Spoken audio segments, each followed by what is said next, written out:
عظیم الشان فقیہ آیت اللہ حسین پرجردی عزادار کے پیر سے خاک نکالتے ہیں، آنکھوں کا سرما بناتے ہیں، شفا مل جاتی ہے۔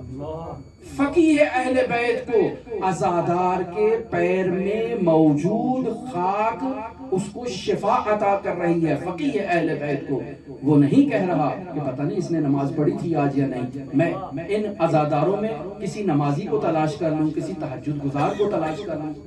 کسی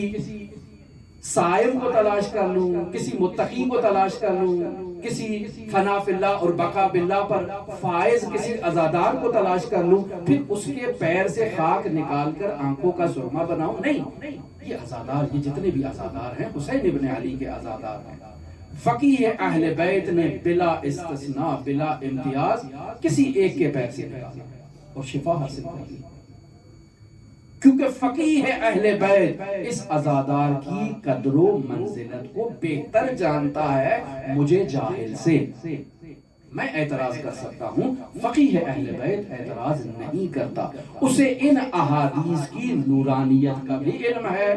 ان احادیث کے پس پردہ موجود حقائق کو بھی جانتا ہے، اور فقیہ اہل بیت کو معلوم ہے کہ عزائے حسین جذبات الہیہ کی آغوش میں آنے کا نام ہے۔